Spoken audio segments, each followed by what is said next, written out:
Bom,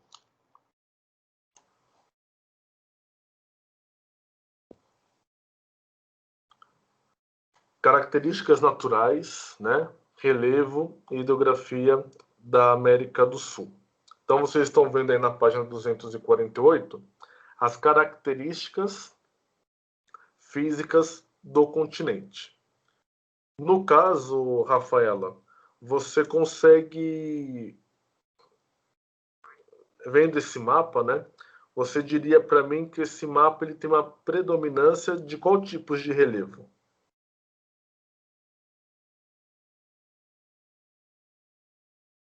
Pela coloração dele. Professor, você pode Do mapa do livro, repetir a professor? pergunta? Ou do Isso. mapa do... 248. Você pode repetir a pergunta? Meu fone caiu na hora em que você foi falar. Não, eu perguntei para a Rafaela quais os relevos predominantes na América do Sul, Ah, tá, entendi. observando o mapa da página 248. Entendi.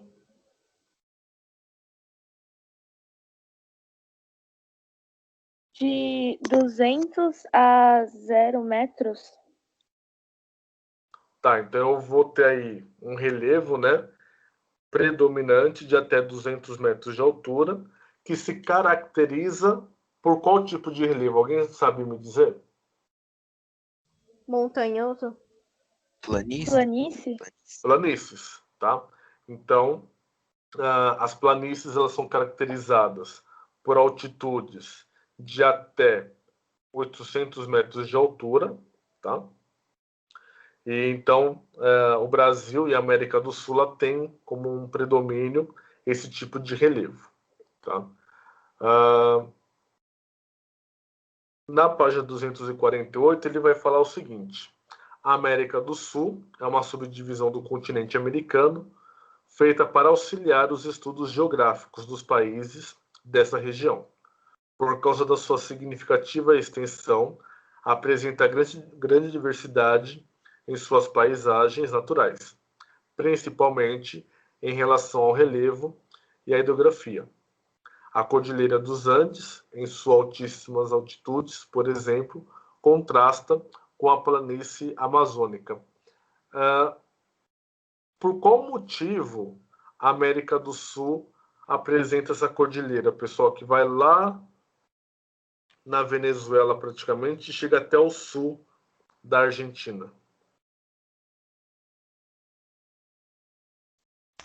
É pelo choque das placas tectônicas, um negócio assim.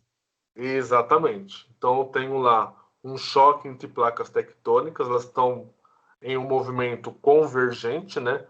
Uma em choque com a outra, e ano após ano a Cordilheira dos Andes apresenta uma elevação da sua altitude justamente por conta desse movimento, né? Esse movimento aí do relevo, ele é constante e não para, né? Na página 249, paisagens naturais. Quem pode ler para mim esse trechinho? Se quiser, eu leio. Por favor. Tá bom. Paisagens naturais. Com relação à hidrografia, também existem grandes contrastes nesse continente. Ao mesmo tempo que possui a maior bacia hidrográfica do mundo, a Amazônica, a América do Sul também abriga o deserto do Atacama na região árida sem presença de rios. Esses contrastes resultam em um sem número de paisagens naturais na América do Sul. Vamos conhecer algumas delas. Tá, então, né, pessoal, ele vai mostrar aí alguns ícones, né, das paisagens encontradas na América do Sul. Então, ele vai falar do deserto do Atacama, localizado no norte do Chile. Ele vai falar, logicamente, da planície amazônica, né? A planície amazônica se destaca por possuir a maior biodiversidade mundial e por abrigar a maior bacia hidrográfica e a maior floresta equatorial do planeta. Quando eu falo de floresta equatorial, que tipo de clima eu vou encontrar nessa floresta? Tropical? Não, ela é equatorial. Quais são as características desse clima? Quente? Quente e Não, Árido. seco. Sei lá. quente e... Árido. Nossa, mas tem Seco. floresta em ambientes áridos? Úmido. Então, a floresta amazônica ela vai se caracterizar por ser um ambiente extremamente quente, porém associado a um clima muito úmido. Isso quer dizer que vai chover muito durante todo o período do ano, tá? O volume de chuvas ele é constante.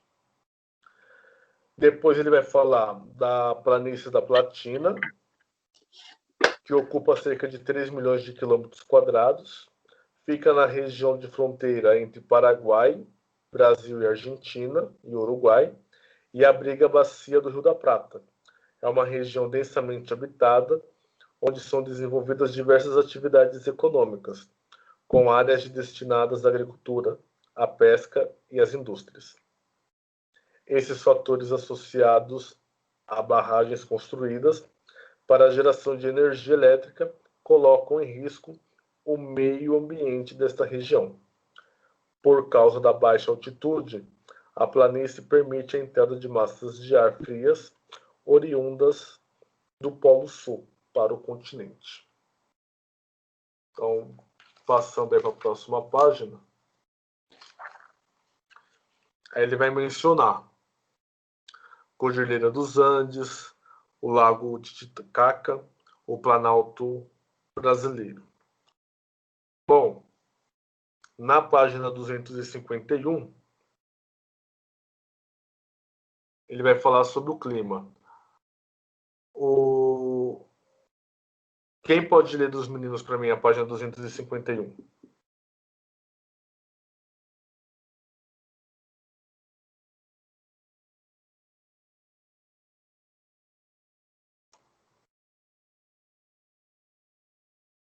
João, Guilherme, pode ler para mim, por favor.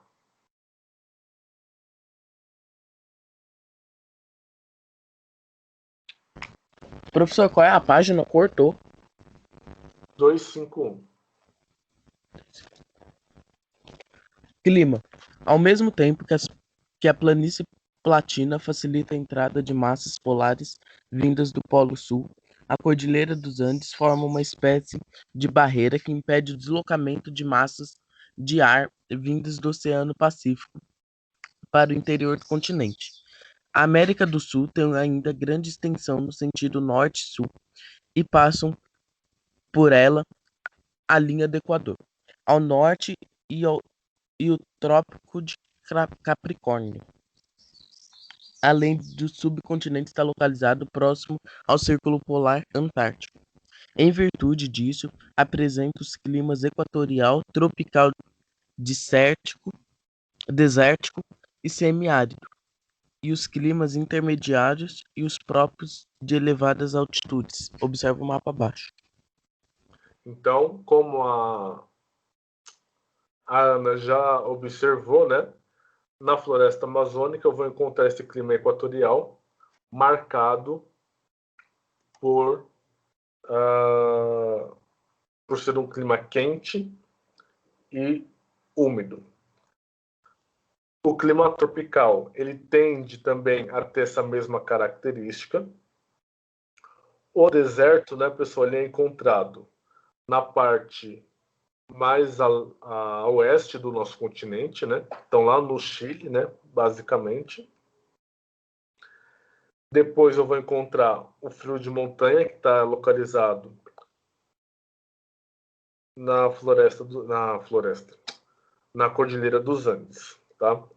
Aqui no Brasil, além do clima equatorial e tropical, quais os outros climas encontrados aqui no Brasil? Frio de montanha e temperado. Frio de montanha, não. Temperado, sim. Qual outro? Subtropical. Subtropical, ok? Então, frio de montanha, recapitulando, né? é onde é encontrado essas altitudes acima aí de 1.000 metros, tá? E aí a gente não tem esses exemplos muito claros aqui no Brasil. Eu tenho lá o Campos do Jordão, mas eu não consigo... É um clima muito particular daquela cidade, não abrange uma região do nosso território, tá? Deixa eu ver aqui.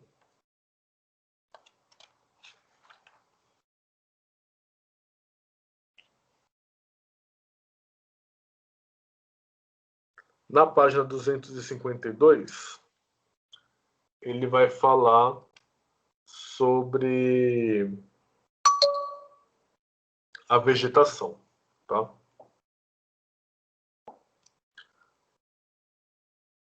Deixa eu ver aqui um pouquinho mais.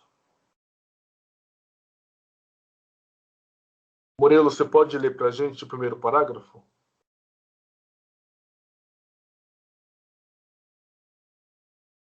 É 252, né? Isso. Vegetação. A diversidade de climas da América do Sul resulta também em diversidade de vegetação e ecossistemas.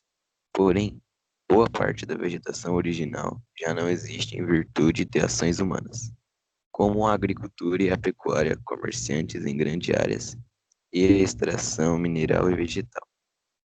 Essas Então, essas atividades somadas ao processo de urbanização que ocorrem na maior parte das cidades do mundo resultam no desmatamento da vegetação nativa, principalmente no entorno das maiores aglomerações. É importante destacar ainda que algumas das maiores cidades do mundo estão localizadas na América do Sul. São Paulo, no Brasil, Medellín, na Colômbia, Buenos Aires, na Argentina. O processo de alteração das paisagens naturais das Américas começou com a chegada de colonizadores europeus ao continente, mas desde a primeira metade do século passado, a industrialização tem acelerado esse processo.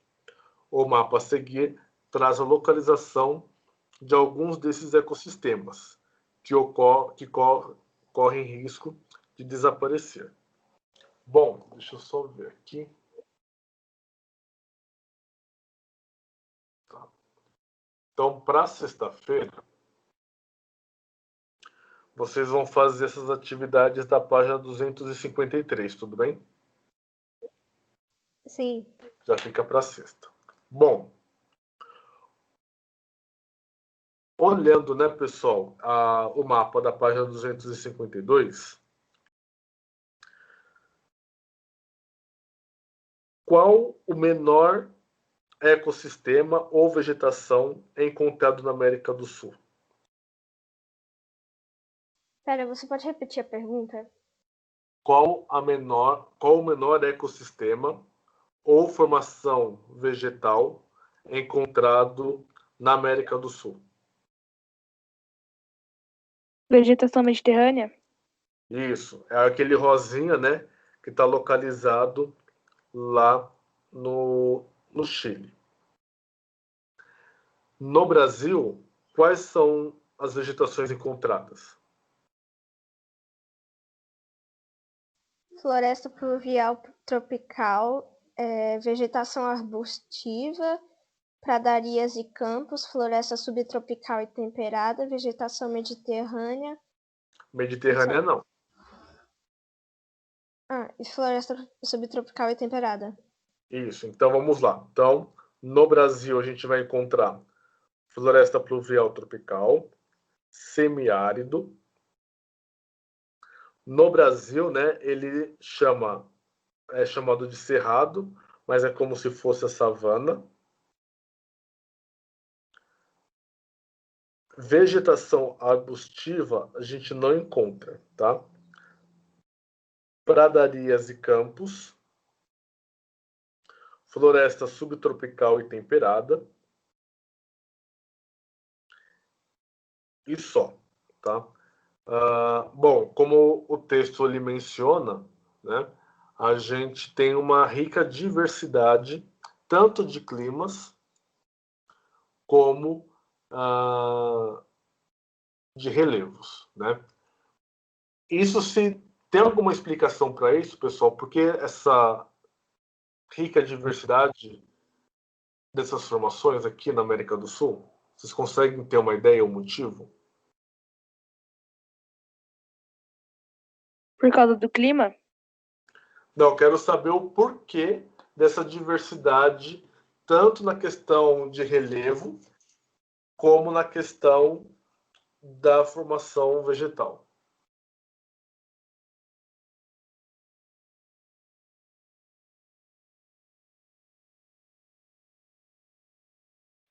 Não sei, professor, eu não entendi muito bem a pergunta. Por qual razão a América do Sul é rica na quantidade de climas e também na quantidade de vegetação?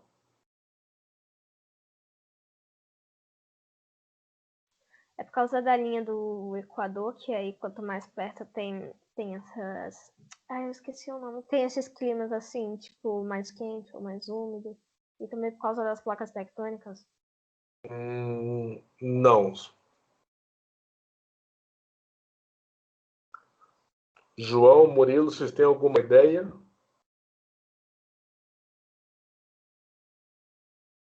Por que eu não encontro essa rica diversidade, por exemplo, na Rússia, por exemplo?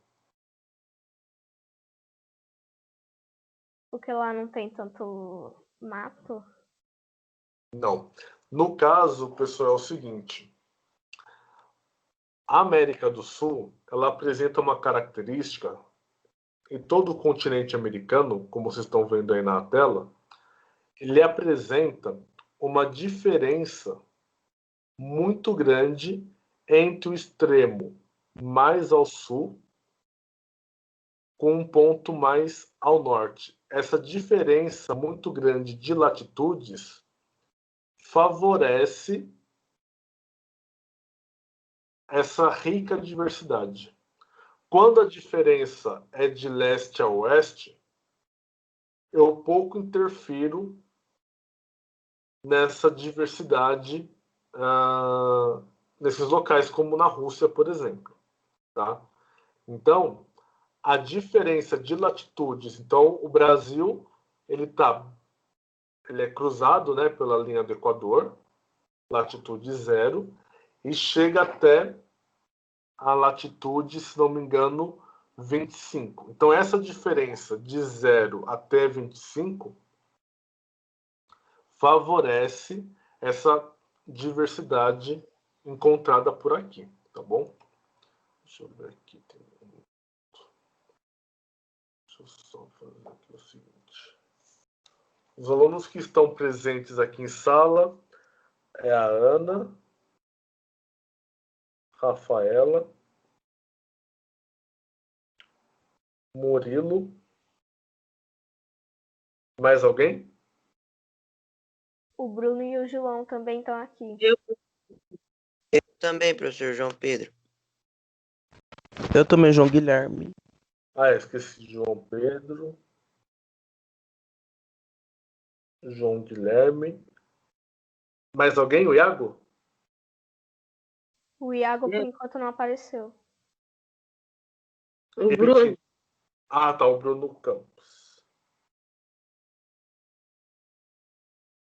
Tá. Então, pessoal, é o seguinte, para nossa próxima aula, na sexta-feira, vocês realizem as atividades da página 253. E aí a gente 253 e 254. A gente faz a correção e, se der tempo, a gente inicia a página 255. Tudo bem? Uhum. Sim, professor. Seguinte. Deixa eu compartilhar.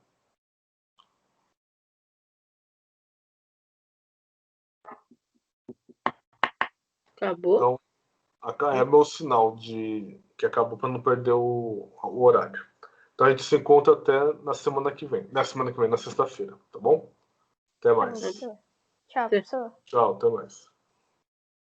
Agora é o quê?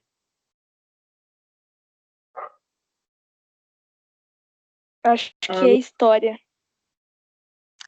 Ah, não, mano, eu ia falar o João Kleber. Foi embora. Você quer intervalo? Eu tô com sono.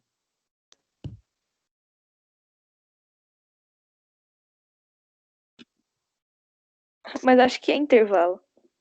Glória. Nossa, eu vou fazer... Vocês não têm aprendido bagulho, não, nesse horário. Não, minha mãe que tá com o negócio que eu esqueci. Ah, não, tem aqui um chat. Olá, João Kleber. Olha você, mano.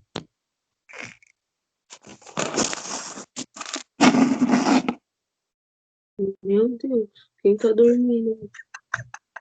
Não acredito que ele ainda me chama de João Kleber, mano. Oxe, hoje é quarta, né?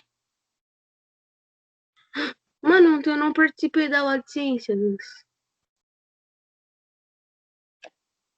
É o português, agora intervalo. Depois é história e filosofia. Agora é Final de intervalo, matemática. né? Agora não, agora é intervalo, aí depois vai ser história, filosofia e duas de matemática. Tinha lição de matemática? Não, tinha aquele. Tinha Sei lá, aquela não. lista de. Ela acho que ela pediu pra fazer já que tinha. Era pra fazer? Eu não sei.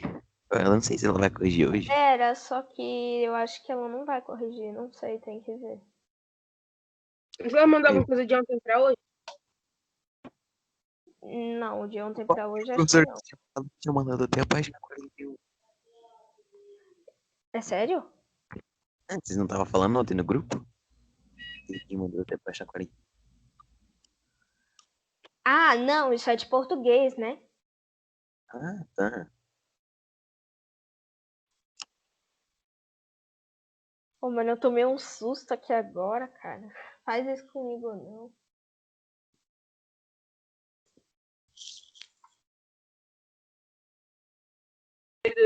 Zé.